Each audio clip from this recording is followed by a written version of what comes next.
Tudo da Canção Nova em um só lugar. Canção Nova Play. Olá, muito bem-vinda, esse é o programa Mais Saúde.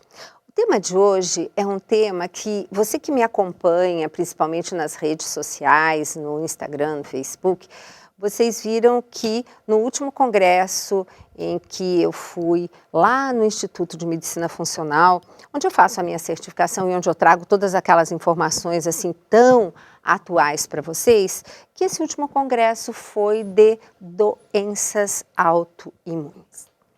Por que esse tema? Como assim? Um congresso inteiro só para falar desse tema? Então, vamos entender hoje com o nosso convidado o que está acontecendo, por que estão aumentando tanto os casos novos dessas doenças autoimunes e entender o que é essa doença autoimune e como que nós temos que ajuda nós temos que procurar quando nos descobrimos com uma delas. Meu convidado, Dr. Danilo Finamor, que hoje vai nos esclarecer absolutamente tudo. Muito bem-vindo, obrigada pela sua disponibilidade, por favor. Bom, se apresente, por favor, para os nossos telespectadores e conta um pouquinho da sua trajetória e como é que o senhor foi parar lá na clínica do Dr. Cícero, porque ele escolhe a dedo o pessoal da equipe dele, né? É uma longa história. Não, bom, primeiramente, muito prazer, eu que agradeço que está aqui e poder, de alguma forma, contribuir para levar a informação e sobre um tema muito importante que você frequentemente aborda aí nos seus programas e nos seus estudos, né? Bom, eu sou médico, né?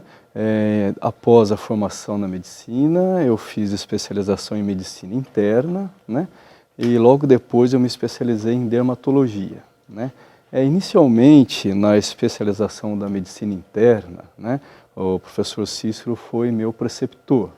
Então foi já uma teve um dedinho de história. Deus aí na história, Isso, né? há bastante tempo. E logo depois de fazer essas especializações, né, eu fui então convidado por ele para fazer um programa de outra pós-graduação, de doutorado. Então eu fiz o doutorado pela Unifesp e o professor Cícero foi meu orientador, né? Então ali a gente trabalhou, veja só, com vitamina D, e doenças autoimunes. Então, foi assim um trabalho pioneiro, né, na área e a gente teve muito resultado durante a execução aí da tese, né? Depois eu apresentei a tese, foi aprovada, publiquei a tese, né? Então, foi de um longo projeto aí de datas, acho que a gente começou em 2005, 2006 a fazer todo esse projeto. Então a gente já tem um tempinho junto e desde então eu estou lá com ele, tentando contribuir, né, e aprendendo muito, né? A gente aprende muito lá com o professor Cícero. O senhor viu aumentando muito o número de casos novos de doença autoimune?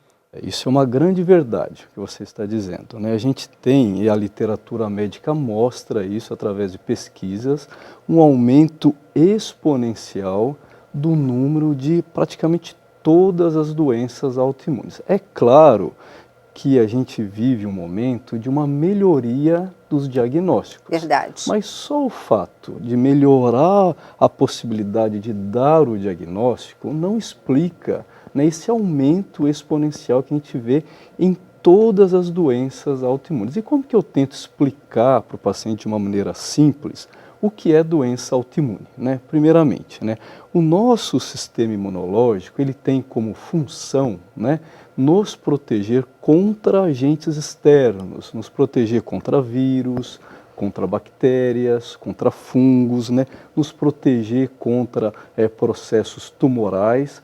Mas quando o nosso sistema imunológico começa a identificar alguma célula do nosso corpo como agressora, como corpo estranho, então ele começa então a agredir o nosso próprio organismo. Por exemplo, se o alvo aí do ataque é uma célula da pele, o queratinócito, a gente pode ter o desenvolvimento de psoríase. Se o alvo for uma outra célula da pele, chamado melanócito, que dá a coloração da pele, a gente pode ter o vitiligo.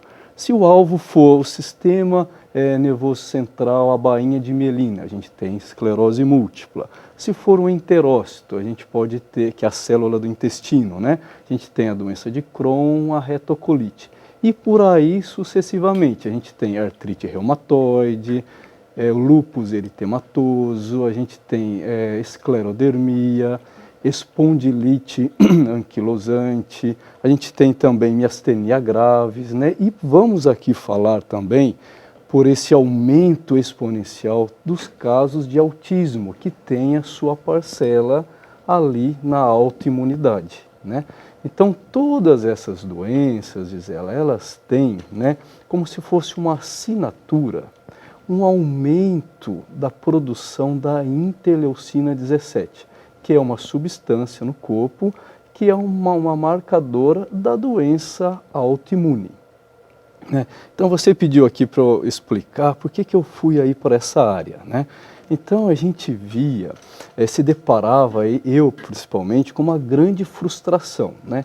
Primeiro, a gente começava a fazer ali a investigação do caso clínico do paciente, pedir exames de sangue, outros exames, avaliação clínica e chegava no diagnóstico de doença autoimune.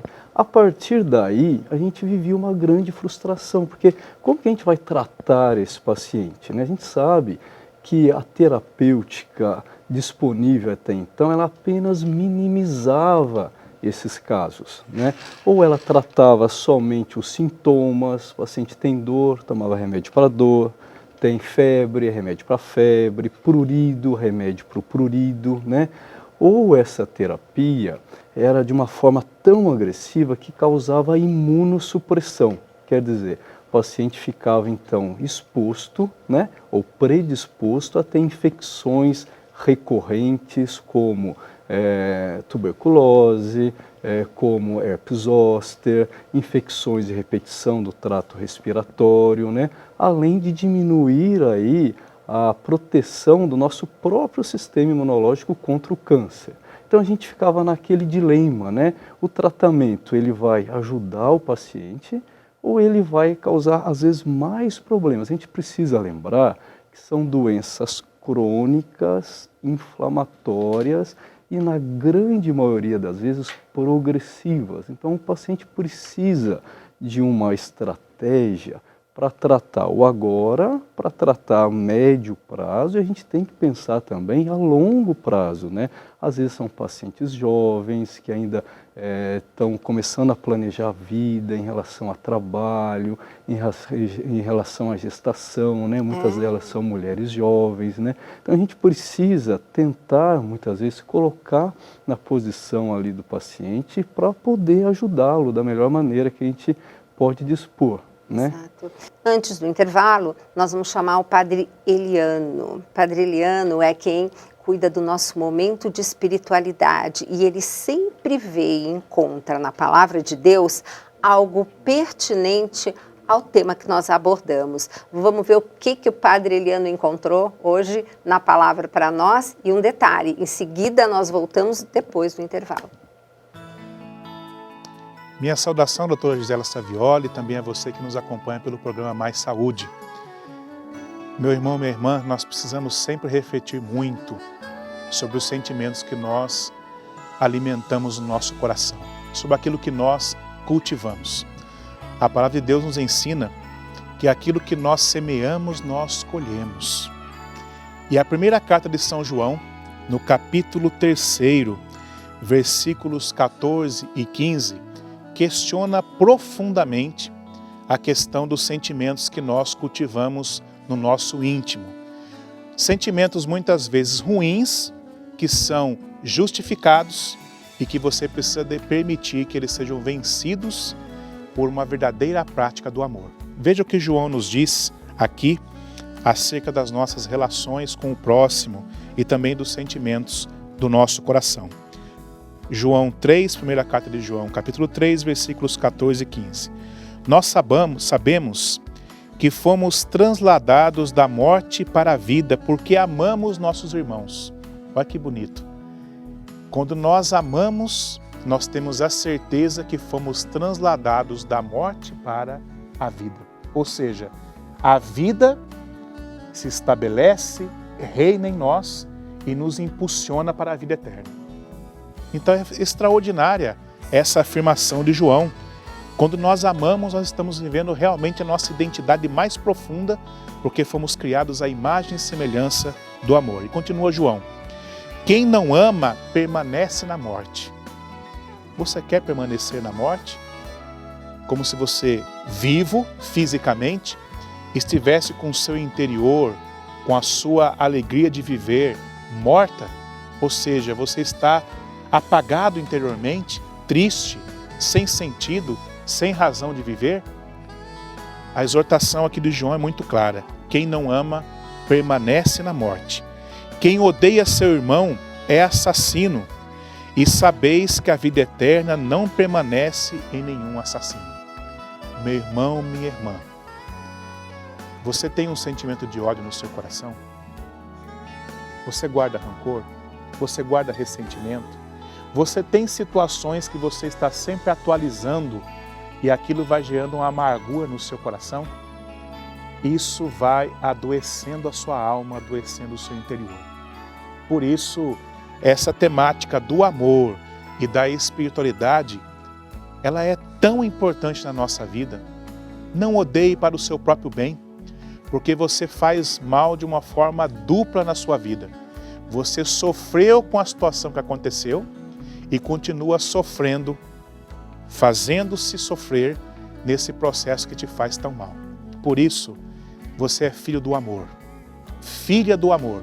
Então ame, porque essa é a sua vocação, é o seu chamado, é a nossa vida, viver o amor. Que Deus te abençoe abundantemente. Tornamos deste breve intervalo para continuar esse tema maravilhoso que hoje o doutor Danilo Finamor está aqui nos trazendo, esmiuçando o que é, por que temos esse aumento assim dessas doenças autoimunes. E agora, como nós falamos anteriormente no primeiro bloco, ele pincelou as doenças autoimunes. Agora ele vai, assim, se aprofundar um pouquinho mais em relação a tem uma doença autoimune, o que eu vou fazer? Por que aconteceu essa doença autoimune? Foi azar? O que houve? Bom, paralelamente a esse aumento da grande incidência das doenças autoimunes... Gente, incidência, vamos explicar claro. O que é incidência?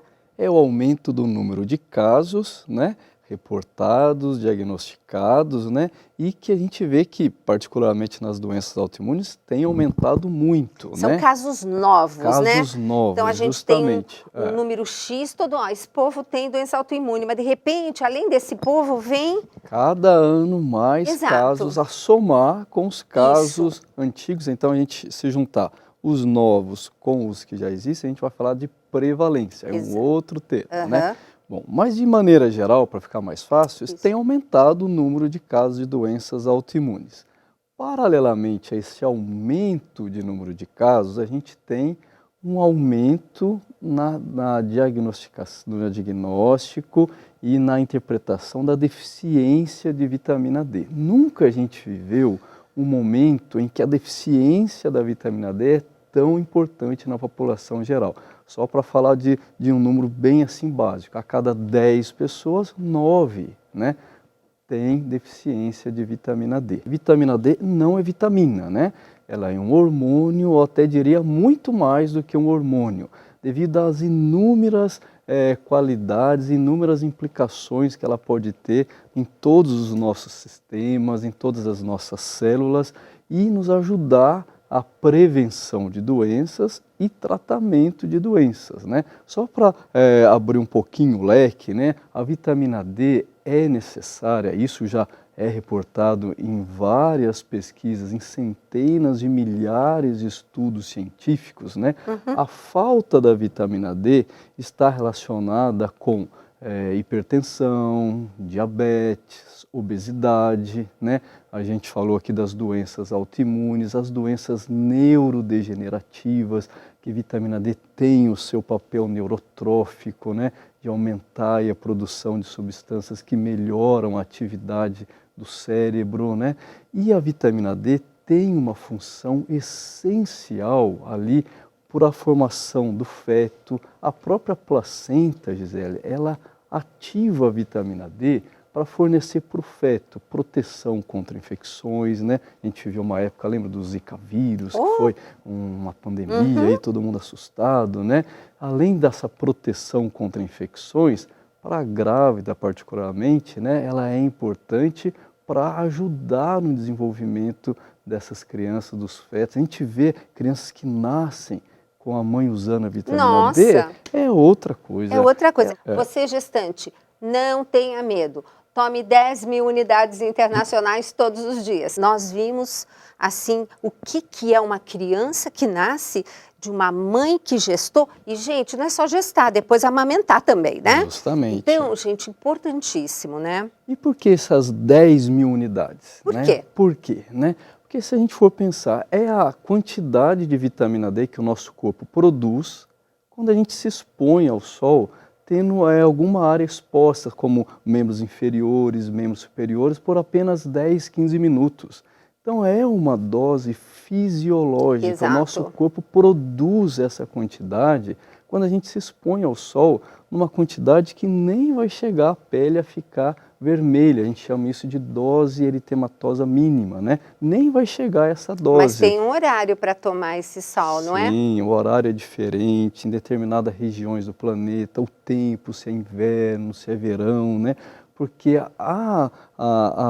o sol, né, a radiação que auxilia na produção da vitamina D é a radiação UVB, né? E o horário é justamente o horário, às vezes, demonizado, né? E as pessoas fogem, né, desse horário que é de 10 às 16 horas. Exato. Mas a gente não está pregando aqui para ficar exposto ao sol de maneira indeterminada. Lógico. Ou ficar horas no sol. Não é isso. Aí a pessoa realmente vai ter fotoenvelhecimento, Lógico. vai ter câncer de pele, né? A gente quer uma exposição mínima, né? Exato. De 10, 15 minutos. Então, por isso que essa dose é uma dose segura, Gisele. Perfeito. E uma dose essencial, porque a deficiência na vitamina D, ela pode se situar como uma tragédia para a nossa saúde, né? Você falou aí de algumas doenças, vamos fazer um link também para as doenças psiquiátricas, né? Que a gente vê muitos casos de depressão e que a vitamina D pode sim ter o seu papel para evitar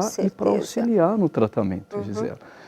Uma outra coisa importante, né, em relação à dose, né, a gente falou aqui 10.000 unidades por dia. 10.000 unidades é uma dose segura e uma dose eficaz, né, para a prevenção daquelas doenças que a gente estava falando anteriormente, né, e para a promoção de saúde. Acima disso, acima de 10.000, eu quero aqui fazer um parênteses, né, para a gente informar a população, acima dessa dose, precisa realmente de ter um acompanhamento médico. Isso é muito importante colocar, porque existem suas consequências quando essa vitamina D não é prescrita por médico, né? Justamente. E realmente por dois motivos principais. Primeiro motivo, segurança, né? Acima de 10.000 é uma dose que a gente precisa fazer um acompanhamento com exames clínicos, precisa de uma dieta diferenciada, né? Para segurança. Exato. Para evitar problemas renais e problemas com aumento dos níveis de cálcio. Isso. E segundo motivo, os pacientes com doenças autoimunes, eles têm geneticamente uma resistência à ação da vitamina D. E essa resistência, ela é variada, né? Tem pacientes com uma resistência baixa, pequena, e pacientes com uma resistência grande à ação da vitamina D.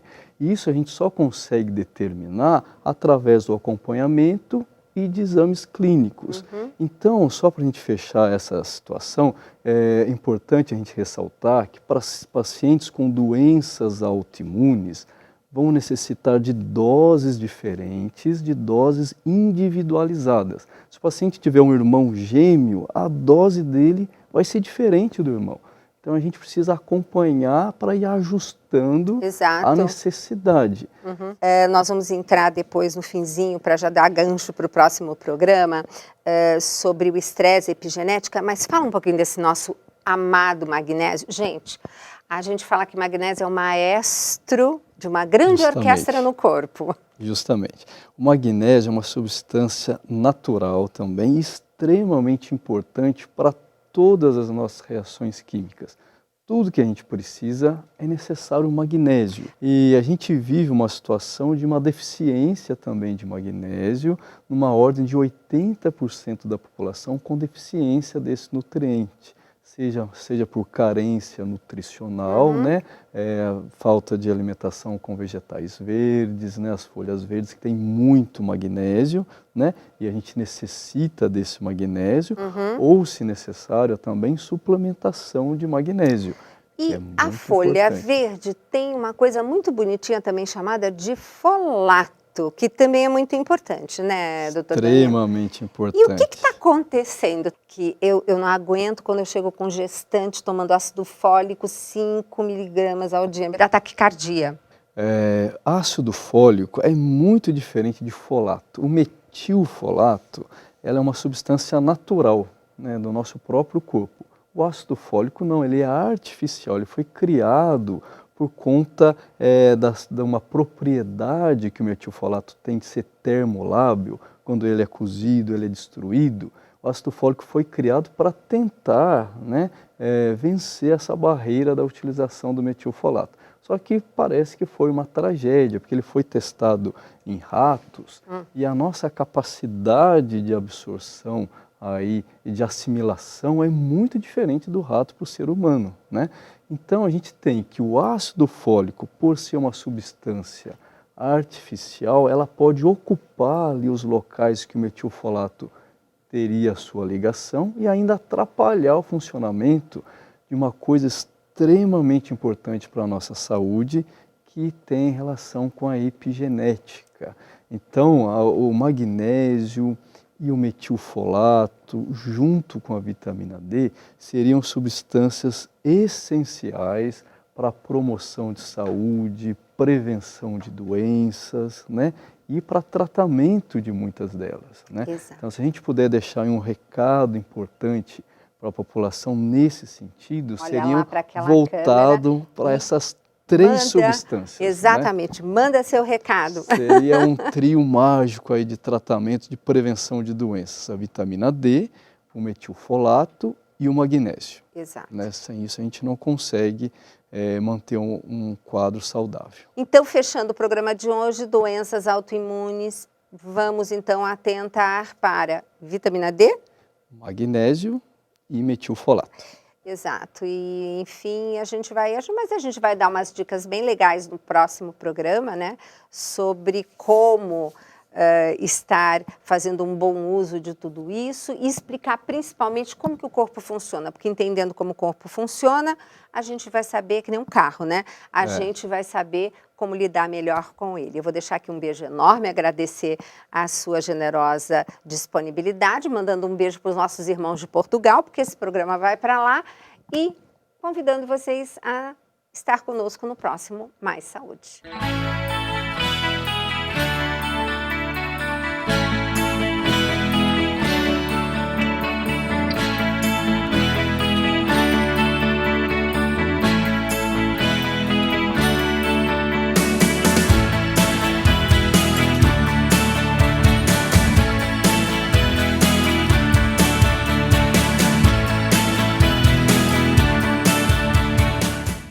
Tudo da Canção Nova em um só lugar.